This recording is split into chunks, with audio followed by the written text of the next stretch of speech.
What if thoughts were visible? At first, it was just one man. He sat on the subway, hands in his lap, eyes blank. Above his head, like a cartoon speech bubble, hovered a glowing phrase in blue letters. Why do I keep thinking about llamas? No one noticed at first. Most people thought it was an ad. But then the woman beside him gasped. Her own thought blinked into existence. That guy is kind of cute. I hope he didn't see me staring. He did. And he blushed. So did she. And both thoughts updated in real time. Oh no, he saw. Wait, did she just see my blush? By noon, everyone in Manhattan was lit up like a Times Square of the mind. Floating above their heads were thoughts, some mundane, some hilarious, some private. Horrifyingly private. Scientists called it cognitive visibility syndrome. Or, more casually, the bubble. Theories spread as fast as panic. Was it a virus? An AI leak? The beginning of a new evolutionary phase? Religious leaders called it a miracle. Hackers tried to encrypt their own thoughts only to discover that the brain had suddenly become its own billboard and no amount of firewalls could stop the truth. The first to collapse were dating apps. With thoughts now perfectly visible, the entire mystery of flirtation, anticipation, and subtle dishonesty was dead. One man on a Tinder date nervously smiled as his thought betrayed him. Please don't ask about my job. I don't actually have one. His date laughed, hers flashing. I already Googled you. You don't. Politics didn't fare much better. A senator, asked about campaign donations, said with a smile, I serve the people. His thought, however, screamed, don't mention the oil money. Don't mention the oil money. Within a week, courts suspended all trials. Lies were now a thing of the past. Perjury had become obsolete. Even the idea of alibis vanished. Thoughts betrayed everything. Some people tried wearing hats made of lead, others tried to meditate all day.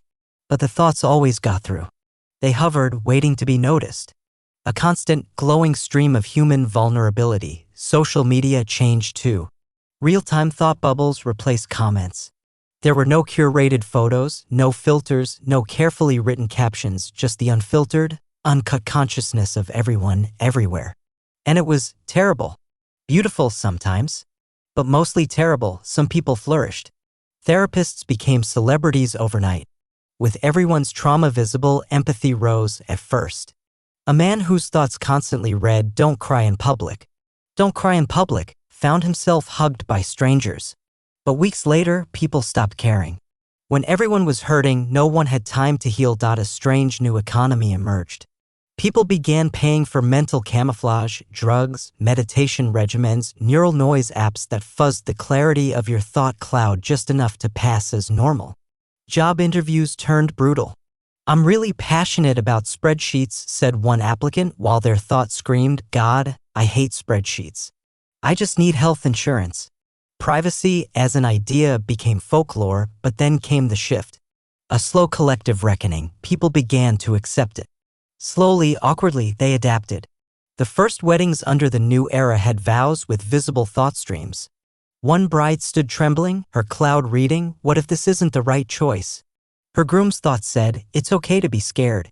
I am too. And suddenly, something honest passed between them, deeper than words ever could. In schools, kids no longer hid when they didn't understand something.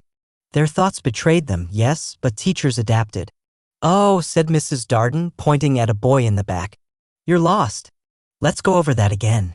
He didn't need to raise his hand. In cafes, people apologized faster. In buses, fights ended quicker. I'm just tired, said the thought cloud above a grumpy commuter. Another person saw it and offered a seat. Of course, there were still problems. Thieves, manipulators, people who weaponized their thoughts to deceive anyway through layered thinking, intentional misdirection. But the baseline had shifted. The game was different now, and then one day a girl was born. Her name was Mira. At first, her thought bubble was just colors and shapes. But by age 2, it began to form words. What startled everyone, though, was this: she could see others' thoughts, but hers never showed. Scientists called it an anomaly. Spiritualists called her an oracle. Children called her the quiet mind. And when she grew older, she spoke publicly for the first time. She looked out over a crowd of thousands, each glowing with their flickering, chaotic thoughts, and said maybe it was never about hiding or revealing. Maybe it was about learning to carry each other. And as strange as the world had become, for the first time in memory, no one had anything to say. Their thoughts said it all.